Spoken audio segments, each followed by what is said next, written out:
जय हिंद बच्चों, we are here with the third session of class 10th history chapter number 3 that is nationalism in India। Bharat में राष्ट्रवाद का ये थर्ड सेशन या थर्ड एपिसोड रहेगा। हम पिछले सेशन में बात कर रहे थे बापू की, अपने बापू की नहीं, बापू गांधी की बात कर रहे थे। हम उसी सिलसिले में जिसमें हमने बात की थी कि गांधी जी ने कैसे शुरुआती आंदोलन किए, चंपारण आंदोलन, खेड़ा आंदोलन, अहमदाबाद आंदोलन, और फिर हमने बात की कि कैसे परिस्थितियां बदली प्रथम विश्व युद्ध के बाद। भारतीय लोगों में ज़बरदस्त असंतोष था, गुस्सा था अंग्रेज़ों को लेकर के। दो चीज़ें क्लियर थी। अंग्रेज़, जैसा कि आपको पता है कि बहुत प्लानिंग के साथ, जहां हम अभी तक सोच नहीं पा रहे थे उससे बहुत आगे थे, एडवांस थे। तो उनको ये चीज़ें, उनके लिए भी दोनों चीज़ें क्लियर थी। एक चीज़ ये थी कि गांधी जी दिन प्रतिदिन लोगों में प्रसिद्ध होते जा रहे हैं, फेमस होते जा रहे हैं, देश के हीरो बनते जा रहे हैं। ये भी उनको पता था कि गांधी जी एक बड़े आंदोलन की तैयारी कर रहे हैं।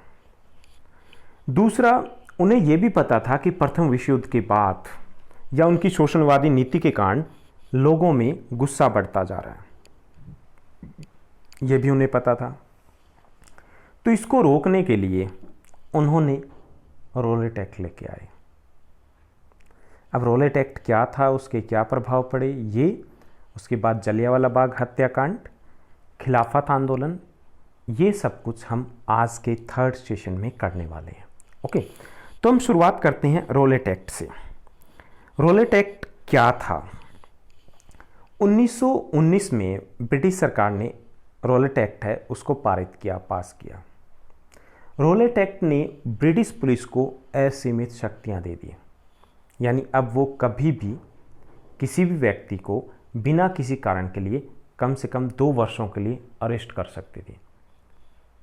Now the British police could arrest any person any time without any reason for minimum 2 years। यानी कि ये सब कुछ किया गया था पुलिस को ज़्यादा शक्तियां देने के लिए। जो अंग्रेज़ों के खिलाफ गुस्सा था, उस गुस्से को रोकने के लिए कि आंदोलन को ऐसे रोका जाएगा, तो बिना किसी कारण के कभी भी किसी भी व्यक्ति को गिरफ्तार किया जा सकता था। तो इससे शक्ति बढ़ गई ब्रिटिश पुलिस की।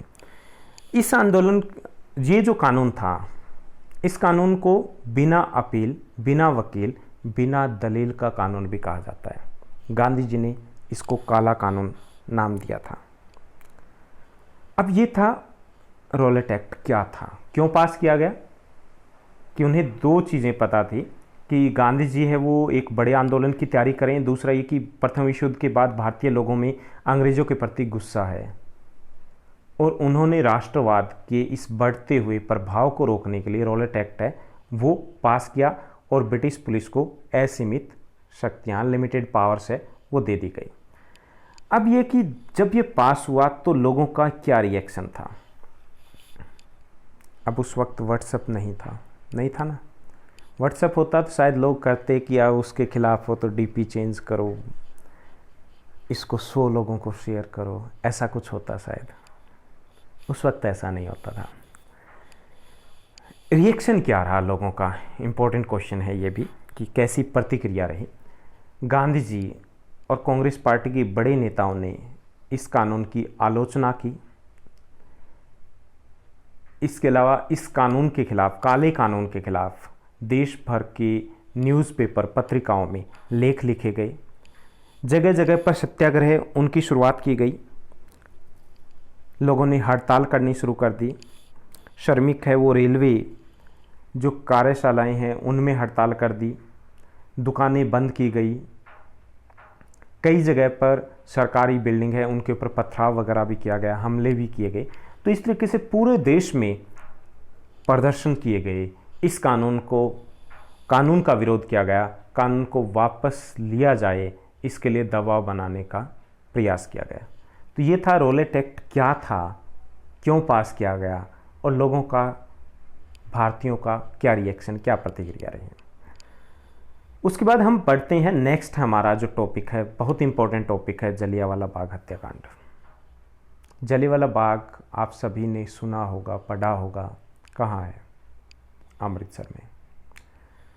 अब जलियांवाला बाग हत्याकांड की घटना क्या थी?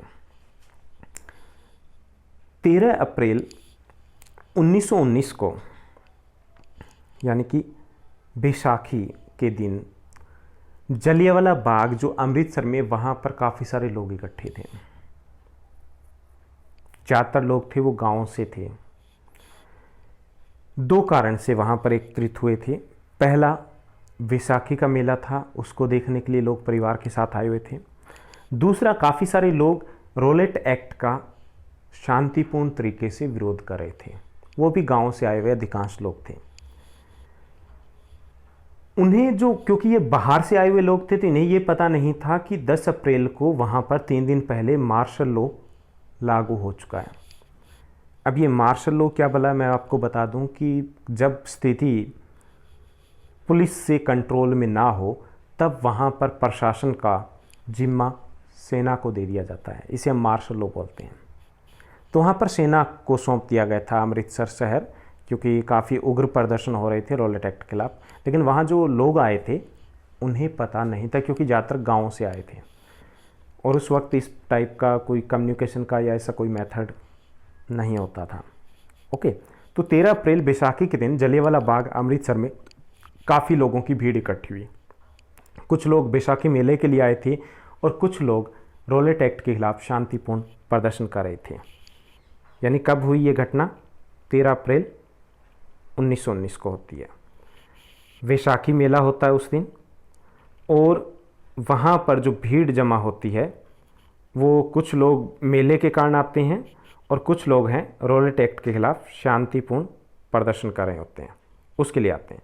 10 अप्रैल को वहाँ पर मार्शल लॉ लगा दिया जाता है, लेकिन ग्रामीण अनजान थे, उन्हें पता नहीं था कि मार्शल लॉ वो इम्पोज कर दिया गया। जनरल डायर वहाँ पर आते हैं और वहाँ पर जो एग्जिट पॉइंट थे जहाँ से निकला जा सकता है उनको ब्लॉक कर दिया जाता है और वहाँ पर अंधाधुंध फायरिंग के आदेश दे दिए जाते हैं। सैकड़ों लोग मारे जाते हैं, भगदड़ मच जाती है, चीख पुकार मच जाती है। एग्जिट पॉइंट जहाँ थे वहाँ से गोलियाँ बरसाई जा रही थी। वहाँ पर एक कुआं बना हुआ था, लाशों से भर गया, लोग मारे गए। तो इसे हम जलियांवाला बाग हत्याकांड या जलियांवाला बाग घटना के नाम से जानते हैं। अब लोगों की क्या प्रतिक्रिया रही इसके ऊपर, कई बार क्वेश्चन ये भी रहा है। जैसे ही जलियांवाला बाग की घटना है उसकी खबर पहुंची, सड़कों पर भीड़ लग गई, जगह जगह पर सत्याग्रह शुरू किए गए, हड़ताल शुरू की गई। कई जगहों पर सरकारी बिल्डिंगें हैं, आवास है, उन पर हमला किया गया। पुलिस के साथ मारपीट और झड़पें भी हुई। इसके साथ साथ कई जगह पर अंग्रेज़ अधिकारियों के ऊपर भी हमले हुए। गांधी जी, कांग्रेस पार्टी और बड़े जो मुख्य नेता थे उन्होंने इस घटना की आलोचना की। इसके अलावा न्यूज़पेपर पत्रिकाओं में भी इस घटना की आलोचना करते हुए लेख लिखे गए। तो रिएक्शन जो था वो तीव्र रिएक्शन था, जो कि होना ही था जिस प्रकार की घटना घटित हुई थी। हालांकि इस घटना के साथ साथ जो विरोध प्रदर्शन था रोलेट एक्ट को वो चल रहा था, लेकिन जैसे जैसे हिंसा बढ़ती गई, गांधी जी ने जो रोलेट सत्याग्रह था वो वापस ले लिया, क्योंकि गांधी जी हिंसा के प्रयोग के खिलाफ थे। तो ये था जलियांवाला बाग हत्याकांड की घटना क्या थी और लोगों का रिएक्शन क्या रहा, उसके बाद भारतीयों का रिएक्शन क्या रहा था। अब हम बात करते हैं तीसरा जो इम्पोर्टेंट इस सेशन का टॉपिक है, वो है खिलाफत आंदोलन।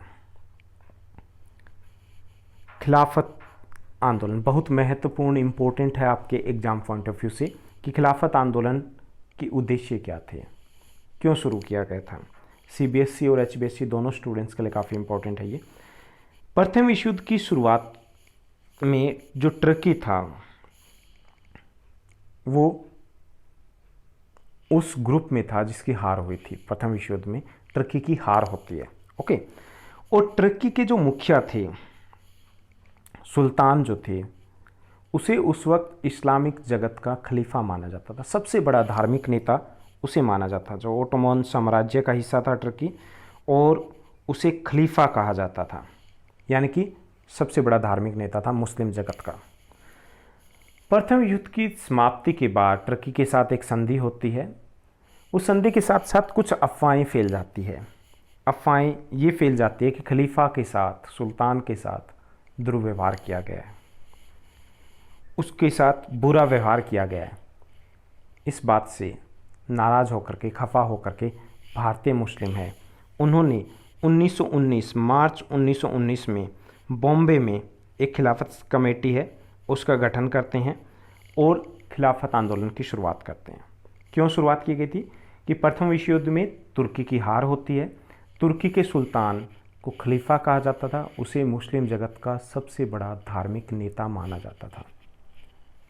विश्व युद्ध के अंत के बाद एक अफवाह फैल जाती है कि तुर्की के सुल्तान के साथ दुर्व्यवहार किया गया।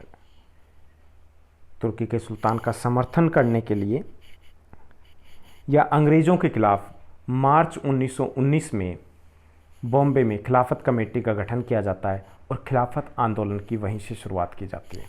इस आंदोलन के जो मुख्य नेता थे वो थे मोहम्मद अली और शौकत अली। अली बंधु थे, उन्होंने इस आंदोलन का नेतृत्व किया था। गांधी जी ने भी इस आंदोलन का समर्थन किया था, क्योंकि उन्हें एक अवसर लगा था कि इससे भारतीय, हिंदू और मुस्लिम हैं उनमें एकता स्थापित की जाएगी, एकता स्थापित हो जाएगी, इससे हमें अंग्रेज़ों के खिलाफ संघर्ष में एक बड़ा बल मिलेगा। तो ये था हमारा तीसरा टॉपिक, तीसरे सेशन का, थर्ड सेशन का, खिलाफत आंदोलन के उद्देश्य क्या थे। तो आज के तीनों ही टॉपिक इम्पोर्टेंट टॉपिक रहे हैं इस सेशन की। रॉलेट एक्ट क्या था, इसे काला कानून क्यों कहा जाता है, जलियांवाला बाग घटना क्या थी, खिलाफत आंदोलन क्यों शुरू किया गया, इसके मुख्य नेता कौन थे। तो आज के इस सेशन में बस इतना ही।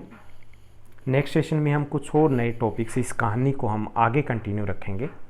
आगे हम अगले सेशन में बात करेंगे असहयोग आंदोलन की, कैसे कैसे वो आगे बढ़ा, क्या क्या हुआ, ये सब कुछ हम नेक्स्ट सेशन में जानेंगे। तब तक के लिए गुड बाय, टेक केयर।